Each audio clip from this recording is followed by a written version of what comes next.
కీర్తనల గ్రంథం 119వ కీర్తన 89వ వచనం నుండి 96వ వచనం వరకు చదువుకుందాం. కీర్తనల గ్రంథం 119వ కీర్తన 89వ వచనం నుండి 96వ వచనం వరకు సుస్మిత చదువుతుంది, కలిసి అనుసరించుదాం.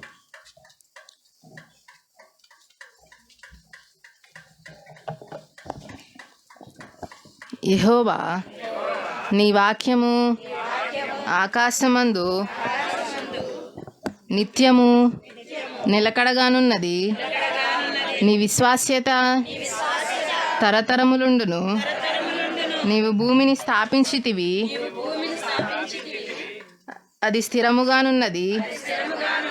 సమస్తము నీకు సేవ చేయుచున్నవి. కావున నీ నిర్ణయం చొప్పున అవి నేటికిని స్థిరపడి ఉన్నవి. నీ ధర్మశాస్త్రము నాకు సంతోషమియని ఎడల నా శ్రమయందు నేను నశించియుందును. నీ ఉపదేశం వలన నీవు నన్ను బ్రతికించితివి. నేనెన్నడూను వాటిని మరువను. నీ ఉపదేశములను నేను వెదుకుచున్నాను. నేను నీవాడనే, నన్ను రక్షించుము. నన్ను సంహరింపవలెనని భక్తిహీనులు నా కొరకు పొంచియున్నారు. అయితే నేను నీ శాసనములను తలపోయిచున్నాను. సకల పరిపూర్ణతకు పరిమితి కలదని నేను గ్రహించి ఉన్నాను. నీ ధర్మోపదేశము అపరిమితమైనది. ఆమేన్. చదవబడిన కీర్తన ప్రభు మన కొరకు దీవించును గాక. దయచేసి కూర్చోండి.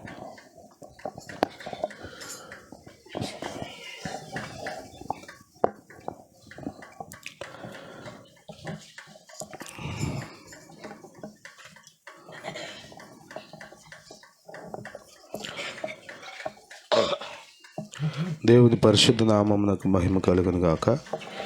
ఆమేన్. ప్రభు అయిన యేసుక్రీస్తు నామంలో ఈ పునరుత్థాన దినం దేవుని సన్నిధికి కూడి వచ్చిన మీ అందరికీ వందనాలు. దేవుడు అందరిని ఆశీర్వదించును గాక. ఆమేన్.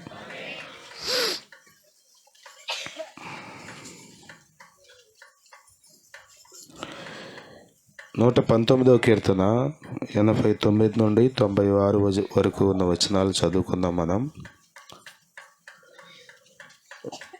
ఇందులో మనం గమనిస్తే చాలా విషయాలు ఉన్నాయి. సమయాన్ని బట్టి ఒక మాట నేను మీకు జ్ఞాపకం చేస్తాను. అదేమిటంటే 90వ వచనంలో నీ విశ్వాస్యత తరతరములుండును. నీవు భూమిని స్థాపించితివి, అది స్థిరముగా ఉన్నది. సమస్తము నీకు సేవ చేయుచున్నవి. చెప్పండి ఈ మాట, సమస్తము నీకు సేవ చేయుచున్నవి.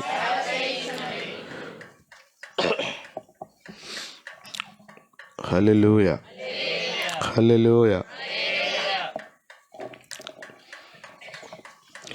సృష్టిలో ఉన్న సమస్తము, సృష్టింపబడిన రోజు దగ్గర నుండి ఈనాటి వరకు దేవుని మాటను మేరకుండా జీవిస్తున్నాయి. చిన్న చిన్న జీవులు దగ్గర నుండి పెద్ద పెద్ద మహాకాశాల వరకు. తిరగొద్దున్నా మీరు ఊరికే కూర్చోవాలి, తిరగకూడదు. అత్యవసరం అయితే తప్పే వెళ్ళద్దు.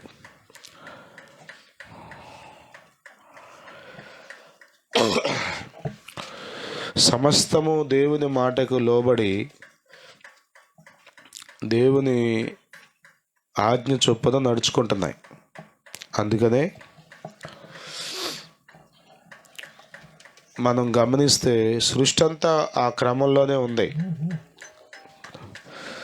సూర్యుడు తూర్పుని ఉదయిస్తున్నాడు, పడమటిన అస్తమిస్తున్నాడు. భూమి ఫలాలు ఇస్తుంది కదా, ఎన్ని సంవత్సరాల నుండి పండుతున్నాయి పంటలు, కానీ ఇంకా పండుతూనే ఉన్నాయి.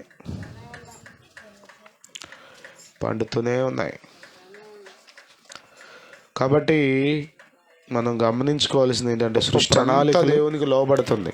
ఉన్నాయి, చాలా గొప్ప ప్రణాళికలు ఉన్నాయి.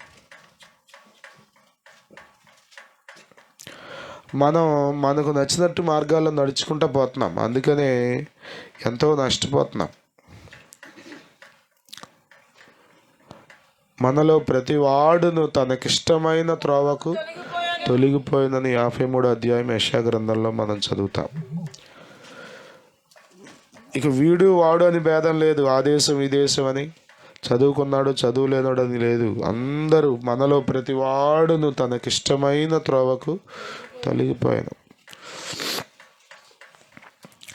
వాస్తవంగా అసలు దేవుని మహిమ కొరకు, దేవుని చిత్తం కొరకు, దేవుని సేవ చేయడం కొరకు దేవుడు మనిషిని చేసుకున్నాడు. నా నిమిత్తము, నా మహిమ నిమిత్తము సృజించబడిన నా ప్రజలు అంటాడు యెషయా గ్రంథంలో. దేవునికి నిజముగా సేవ చేయవలసింది మనుష్యుడు, కానీ మనుష్యుడు దారి తొలగిపోయాడు, త్రోవ తప్పిపోయాడు. చాలా కష్టం. దేవునికి దీర్ఘశాంతం ఎక్కువ, కాబట్టే చాలా ఓర్చుకుని ఆ మాటలు అడుగుతున్నాడు. ఆకాశమా ఆలకించు, భూమి చెవియొగ్గు. భూమి వినమ్మా, విను అంటే వాడితే ఎందుకు చెప్తుందంటే, సృష్టి అంతా దేవునికి లోబడుతుంది. సృష్టి అంతా దేవునికి సేవ చేస్తుంది అని మనం చదువుతున్నాం. దేవునికి సేవ చేయడం అంటే ఏంటి? సమస్తము నీకు సేవ చేయుచున్నవి అన్నాడు కదా ఇక్కడ భక్తుడు. సేవ చేయడం అంటే ఏంటి అంటే, దేవుడు చెప్పింది చేయటమే సేవ. దేవుని సేవ అంటే ఆకాశం కూడా దేవునికి సేవ చేస్తుంది. అంతరిక్షంలో ఉన్నటువంటి నక్షత్రాలు, గ్రహాలు ఇవన్నీ దేవునికి సేవ చేయుచున్నాయి. కానీ అన్నిటికంటే విలువైన వానిగా, అన్నిటికంటే శ్రేష్టమైన వానిగా దేవుడు మనిషిని చేసుకున్నాడు. ఆకాశం కంటే గొప్ప ఎవరంటే చెప్పండి, మనమే. సూర్యుడి కంటే గొప్ప ఎవరంటే మనమే. సూర్యుడిని కలుగును గాక అంటే కలిగింది. ఈనాటి వరకు అగ్ని, వెలుతురు, వేడి అన్నీ ఇస్తుంది అది. కానీ మనల్ని మాత్రం తన స్వహస్తాలతో, తన రూపంలో చేసుకున్నాడు, తన పోలికలో చేసుకున్నాడు. కానీ విచిత్రం ఏంటి తెలుసా, మనం మాత్రం దేవుని ఆజ్ఞల మార్గంలో నడవకుండా మనకు నచ్చినట్టుగా బ్రతుకుతూ దేవుణ్ణి దుఃఖపరుస్తున్నాం. అందుకే యెషయా గ్రంథంలో అంటాడు, ఆకాశమా ఆలకించు, భూమి చెవియొగ్గు. ఆ రెండింటిని ఎందుకు చెప్తున్నాడు? దేవుడు ఆకాశంతో మాట్లాడుతున్నాడు. ఆకాశమా ఆలకించు. స్తోత్రం, హల్లెలూయా, హల్లెలూయా. మీరు జాగ్రత్తగా వినాలి వాక్యం, కళ్ళు తెరిచి నా వైపే చూడాలి. అర్థమవుతుందా? రోజు చూసే మొహమైనా చూడాల్సిందే. అర్థమవుతుందా? ఆకాశమా ఆలకించమంటే ఎవరితో చెప్తున్నాడు దేవుడు? ఆకాశంతో మాట్లాడుతున్నాడు. ఎవరితో మాట్లాడుతున్నాడు? భూమితో చెప్తున్నాడు. ఎందుకు వారితో చెప్తున్నాడంటే తన బాధ కదా. మీరన్నా చెప్పండిరా, మీరన్నా చెప్పండిరా కదా. మనుషులను గురించి, నా ప్రజలను నేను పెంచి పెద్దవారిని చేశాను, అది ఇశ్రాయేలీయులను గురించి మాట్లాడుతున్నాడు. ప్రియులారా, దేవునికి మన పట్ల చాలా గొప్ప ప్రణాళికలు మనిషి వెంటల. ప్రారంభం నుంచి, సృష్టి ప్రారంభం నుండి ఇప్పటి వరకు మనిషి దేవుని మాట వినకుండానే ఉంటున్నాడు. స్తోత్రం. హల్లెలూయా, హల్లెలూయా. ఏది చేయకూడదని దేవుడు ఆజ్ఞాపిస్తున్నాడో అదే చేస్తూ, ఏది చేయమని చెప్తున్నాడో అది చేయకుండా తనకిష్టమైన త్రోవలో తొలగిపోతున్న మనుష్యులు. మనము దేవునికి సేవ చేయుటకు సృష్టించబడ్డాం. హల్లెలూయా, హల్లెలూయా. ఈ మైక్ కొన్నాం మనం. ఎందుకు కొన్నాం? రోజు ఉదయాన్నే లేచి దీన్ని పూజ చేయడానికా?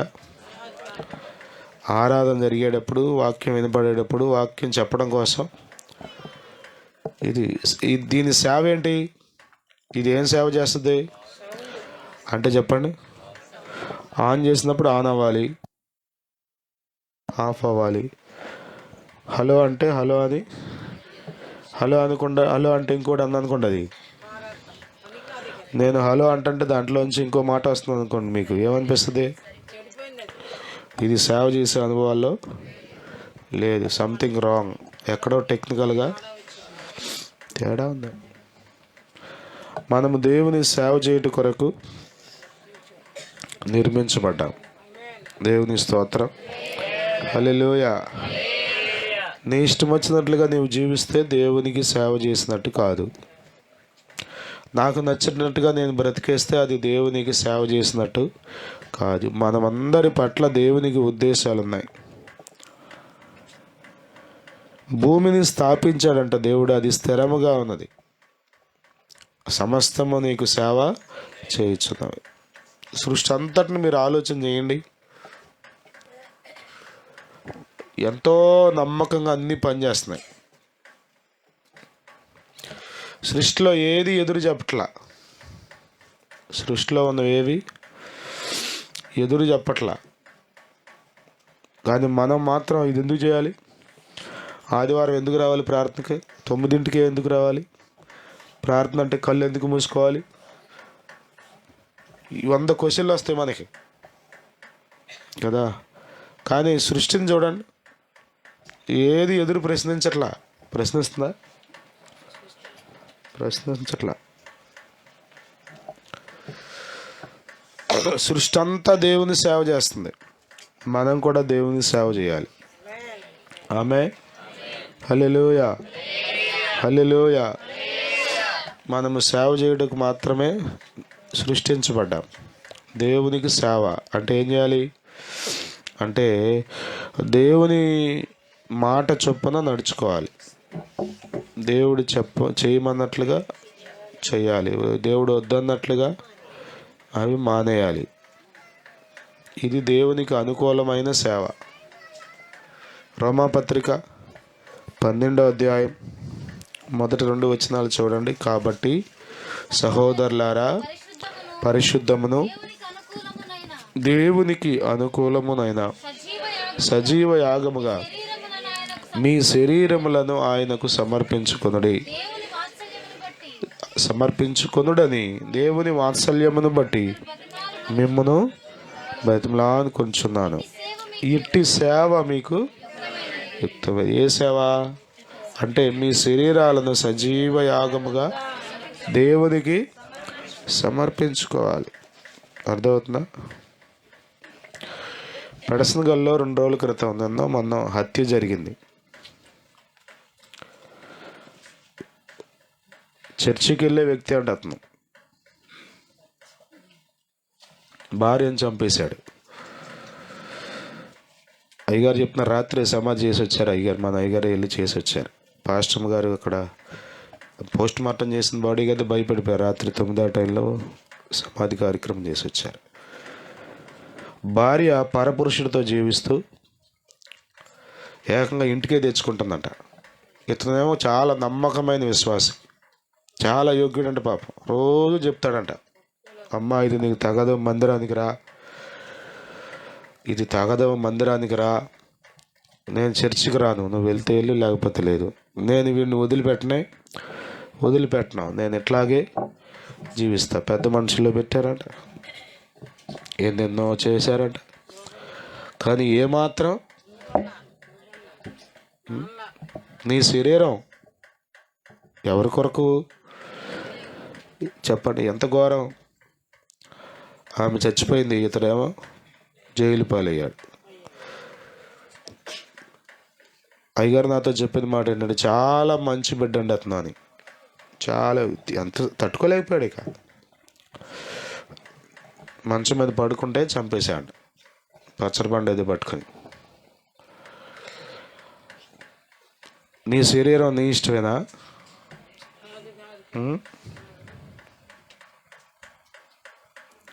నేను ఆ అమ్మాయిని వదలంటే వదలంటే ఆడు. ఇప్పుడు ఏం చేస్తా? ఈ శరీరం దేని కొరకు అంటే, మనము శరీరాన్ని దేవుడిచ్చాడు. ఈ శరీరంలో ఉన్న ప్రతి అవయవం దేవుని అనుగ్రహం, దేవుని అనుగ్రహం. ఈ శరీరంతో దేవునికి సేవ చేయాలి మనం. దేవుని స్తోత్రం. ఏం చేయాలి? ఇది దేవుని సేవ కొరకు. స్తోత్రం. హల్లెలూయా. ఈ శరీరంతో కాని పనులు చేయడానికి కాదు కాదు కాదు. ఒక్కసారి ఈ జీవితం ముగించబడితే నువ్వేం చేయగలవు? ఏం చేయగలవు? ఆలోచించి ఒకసారి. ఏం చేయలేవు. సమస్తము దేవునికి సేవ చేయుచున్నాయి. మరి మనము ఆయన పోలికలో, ఆయన రూపంలో, ఆయన ప్రణాళికలు కలిగి ఉన్న మనము, ఆయన చేత సృజించబడిన మనం, మరి మన పరిస్థితి ఏంటి? దేవునికి సేవ చేస్తున్నామా? మన శరీరాలతో దేవుని మహింపరుస్తున్నామా? మన జీవితాలతో దేవునికి ఘనత తెస్తున్నామా? కాని పనులు చేస్తూ, కాని మాటలు మాట్లాడుతూ, కానీ వాటన్నిటినీ వెంబడిస్తూ, ఏది దేవుడు వద్దన్నాడో వాటినే అనుసరిస్తూ ఇంకెంతకాలం అలా జీవిస్తావు? దేవుని దీర్ఘశాంతానికి కూడా ఒక హద్దు ఉంటుంది. అనుదినము వాత్సల్యత కలిగి ఉన్నాడు కాబట్టి నిర్మూలించబడకుండా ఉన్నాం. ఒకవేళ దేవుని వాత్సల్యత మన మీద తొలగిపోతే చాలా సింపుల్. కొద్దిమంది బరి తెగించేశారు. వాక్యం వింటూ కూడా లెక్క లేకుండా బ్రతుకుతున్నారు. వాక్యం వినకపోతే నీకు అదొక విధానం. మందిరానికి వస్తూ వాక్యం వింటూ నీవు లెక్క లేకుండా బ్రతుకుతున్నావు అంటే నీకు రెండింతల తీర్పు ఉంది. రెండింతల తీర్పు ఉంది. తెలియక చేసావా, ప్రభు క్షమిస్తాడు. ఎరిగి చేస్తున్నావా, లెక్క లేకుండానే అట్లాగే జీవిస్తావా? అందుకొరకైనా దేవుడు నీకు ఆరోగ్యం ఇచ్చేది. కొంచెం బాగోకపోతే పాస్టర్ గారు ప్రార్థన చేయండి అంటున్నావుగా, ఆరోగ్యం ఇచ్చాక ఏం చేస్తావు? నీ ఆరోగ్యంతో దేవుని సేవ చేయాలి కదా. దేవుడు నీకు ఇచ్చిన శక్తితో, దేవుడు నీకు ఇచ్చిన బలంతో, దేవుడు నీకు ఇచ్చిన ఓపికతో దేవునికి సేవ చేయాలి కదా. నువ్వు దేవుని కొరకే కదా నువ్వు సృజించబడింది. దేవుని కొరకు కాకుండా మరి దేని కొరకు చేసినా దేవుడు దాన్ని సహించలేడు. దేవుడు సహించలేడు. దేవుడు దహించు అగ్ని, రోషము గల దేవుడు. అర్థమవుతుందా? ఈ వస్తువు ప్రయోజనకరంగా ఉండకపోతే దీన్ని తీసి అవతల పారేస్తాం. పారేయటం మొదలు పెడితే దేవుడు, అర్థమవుతుందా? నీ ముఖం ఎవడో చూడకప్పుడు దేవుడు కనుక నేను పక్కన పెడితే నీకు దిక్కెవడో ఉండడు. ఇక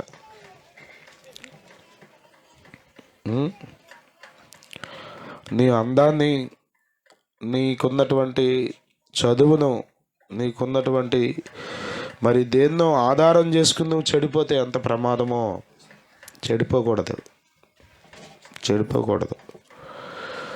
ప్రభువా, నేను నీ సేవ చేయడం కొరకే ఉన్నా ఈ భూమి మీద.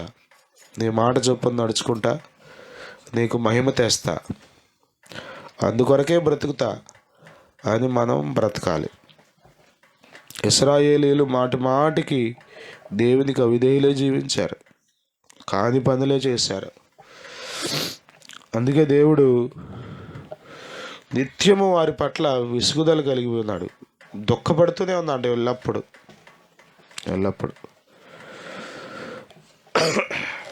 హెబ్రీ పత్రికలో ఒక మాట ఉంటుంది చూడండి.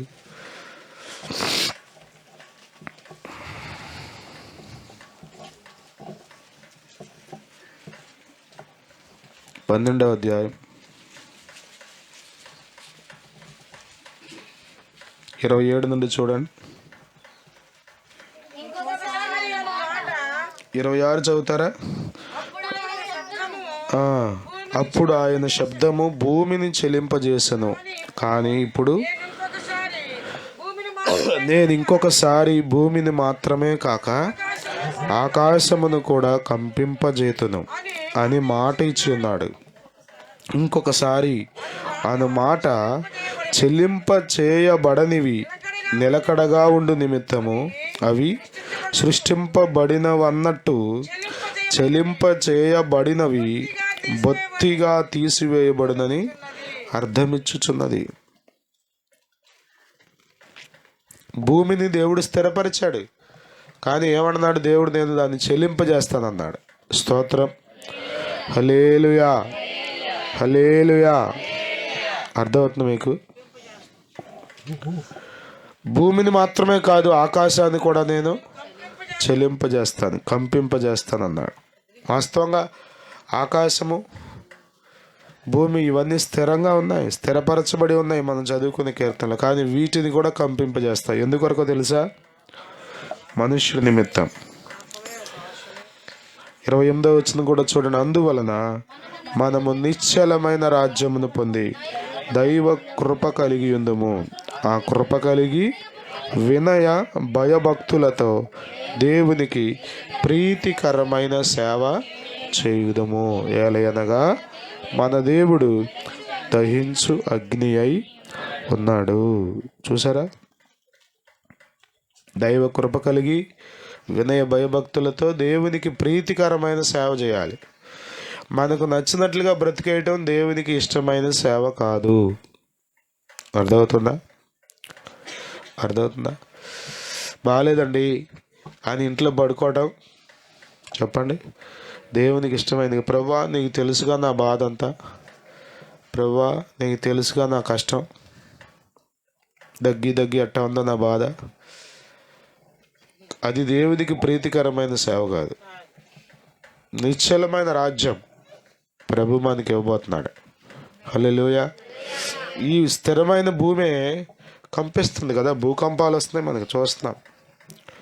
జస్ట్ ఒక్కసారి ఇట్లా ఊగితే ఏమవుతుంది? సిస్మోగ్రాఫ్లో భూకంప తీవ్రత లెక్కిస్తున్నారు, రెక్టర్ స్కేల్ మీద ఎంత వచ్చింది అని. 7 దాటితే 6 దాటితే చెప్పండి, ఇక నష్టం అంతా ఇంత కాదు, చాలా భయంకరం.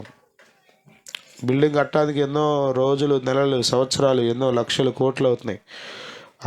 అమాంతం కూలిపోతుంది. అంటే స్థిరమైన భూమిని కూడా దేవుడు కంపింపజేస్తున్నాడు మనుషుల కొరకు, మనుషుల యొక్క అవిధేయతను బట్టి. కానీ మనకు ఒక రాజ్యం దేవుడు సిద్ధపరిచాడు, అది నిశ్చలమైన రాజ్యం. ఇక అందులో చలనము లేదు. దేవునికి మనం ప్రీతికరమైన సేవ చేయాలి. ఇంకా నేను దేవుని పని ఎలా చేయాలి, ఇంకా నేను దేవుని కొరకు ఎలా జీవించాలి? అర్థమవుతుందా? ఇలాంటి అనుభవాల్లో మనం ఉండాలి. మేము 2 రోజుల క్రితం మీటింగ్కి వెళ్ళాం కదా, తంబల్లపల్లి అని, అన్నమయ్య జిల్లా. అక్కడున్న బిడ్డలు వాళ్ళందరూ చాలా యోగ్యులు. ఝాన్సీ గారు అంటే నేవీలో ఇంజనీర్గా చేసిన ఆవిడే.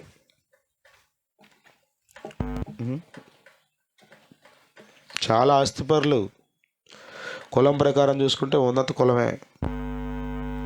కానీ ఆ తంబల్లిపల్లి అనే గ్రామం మండల హెడ్ క్వార్టర్ అది, కానీ అక్కడ ఫోన్ సిగ్నల్స్ కూడా లేవు. చాలా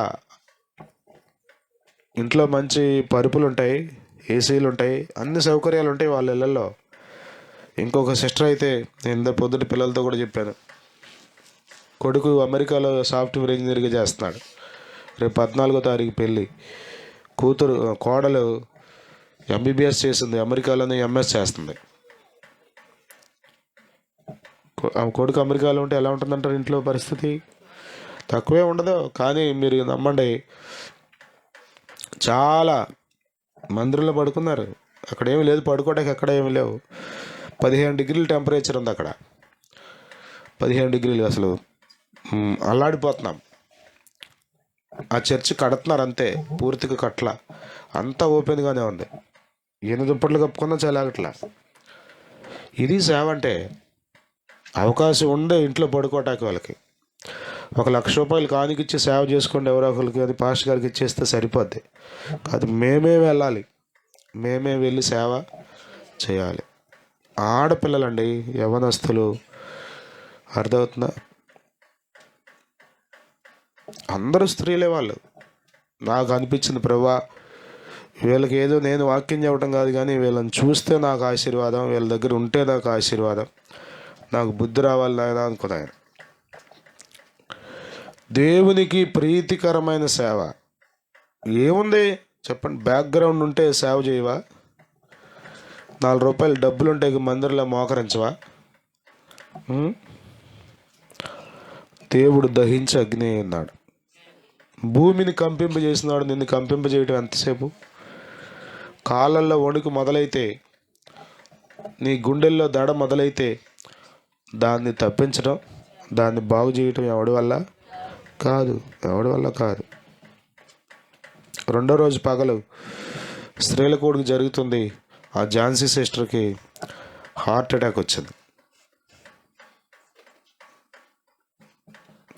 మీరు నమ్మండి, స్టేజ్ మీద కూర్చున్నాడు, నేను లేను, కానీ వాళ్ళు చెప్పిన మాట ఏంటంటే, హడావుడి చేసేలా చర్చిలో కొడుకు మెసేజ్ పెట్టిందంటే, కొడుకు వచ్చి జాగ్రత్తగా తీసుకెళ్ళాడు.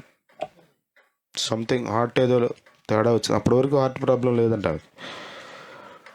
అంటే కొద్దిమంది ఊరికే కొంచెం ఏదైనా చిన్న సమస్య వస్తే చాలు బలిరా నిండి గందరగోళం చేసేసి, అసలు ఇక ఆరాధన అంతా గందరగోళం చేసేసి, వాక్యం అంతా డిస్టర్బ్ చేసేసి, తెలివిలేని మంద.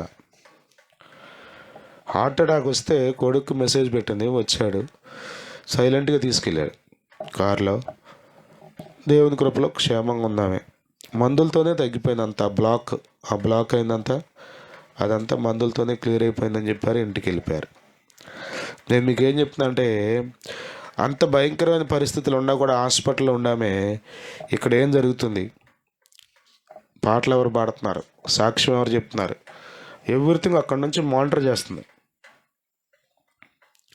డాక్టర్ వెళ్ళొద్దు అన్నాడని ఊరుకుంది, కానీ లేకపోతే వచ్చేసేది అనుకున్నాను. నేను మీకు ఏం జ్ఞాపకం చేస్తున్నా అంటే, మనం దేవుని కొరకు సృష్టించబడ్డాం, దేవుని సేవ చేయడానికే ఉన్నాం. దేవుని సేవ చేయకుండా, దేవుని మాట చొప్పున నడవకుండా, మనమేదో మనకున్నదాన్ని చూసి మురుసుకుంటా కూర్చుంటే నష్టపోతాం. చాలా అంటే చాలా, చాలా అంటే చాలా. కాబట్టి ప్రియులారా, సమస్తమును ఆయనకు సేవ చేస్తున్నాయి. సృష్టిలో ఉన్న సమస్తము ఆయనకు సేవ చేస్తున్నాయి. మన దగ్గరికి వచ్చేసరికి మనం ఫెయిల్ అయిపోతున్నాం. మనం అలా ఉండడానికి వీలేదు. మనం కూడా దేవునికి ప్రీతికరమైన సేవ చేద్దాం. ప్రీతికరమైన సేవ, ఆయన ఇష్టపడేటట్లుగా మనం జీవిద్దాం. ఆయన మన యందు ఆనందించేటట్లుగా మనం బ్రతుకుదాం. శరీరాన్ని ఆస్పదం చేసుకొని ఇష్టానుసారంగా జీవించద్దు. దేవునికి ప్రియమైన బిడ్డలుగా బ్రతుకుదాం. ప్రభు మనకు సహాయం చేస్తాడు. దేవుడు దహించు అగ్ని అన్న మాటను మర్చిపోకండి. లోకంలో విధానాలన్నీ వేరు.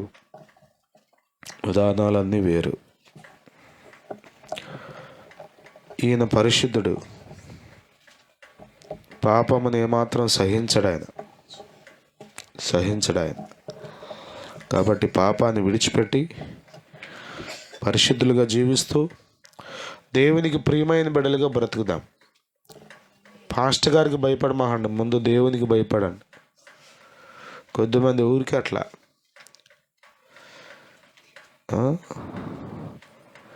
నేనేమీ చేయలేను మీకు, కానీ ప్రభు మీకు చేస్తాడు. ఇదిగో ఈ పని చేస్తున్నాను, దేవుడు చూస్తున్నాడు, ఈ మాట మాట్లాడుతున్నాను, దేవుడు వింటున్నాడు అనే గ్రహింపు కలిగి ఉన్నప్పుడు ప్రభు నిశ్చయంగా మిమ్మల్ని బట్టి ఆనందిస్తాడు. మనం ఎక్కడున్నా, ఏ పరిస్థితిలో ఉన్నా దేవునికి ప్రియమైన బిడ్డలుగా జీవించాలి. అట్టి కృప ప్రభు మనకు అనుగ్రహించునుగాక. ఆమేన్. సమస్తమును సేవ చేయుచున్నవి, అందులో మనం కూడా భూమి, ఆకాశం, నక్షత్రాలు, గ్రహాలు, చెట్లు, పక్షులు, జంతువులు అన్నీ దేవునికి సేవ చేస్తున్నాయి. అన్నీ దేవునికి సేవ చేస్తున్నాయి. పక్షుల కంటే శ్రేష్ఠులం కాదా మనం? చెప్పండి. మరి మనం ఎందుకు సేవ చేయలేకపోతున్నాం? ఆయనకు ప్రియులుగా జీవిద్దాం. ప్రభు కృప మనకు దయచేయునుగాక. ఆమేన్. ప్రభు ఈ కీర్తన మన కొరకు ఆశీర్వదించునుగాక.